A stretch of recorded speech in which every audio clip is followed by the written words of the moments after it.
अधरं मधुरं वदनं मधुरं नयनं मधुरं हसितं मधुरम्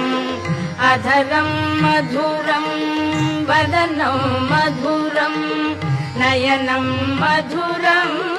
हसितं मधुरं हृदयं मधुरं गमनं मधुरं मधुराधिपतेरखिलं मधुरं वचनं मधुरं चरितं मधुरं वसनं मधुरं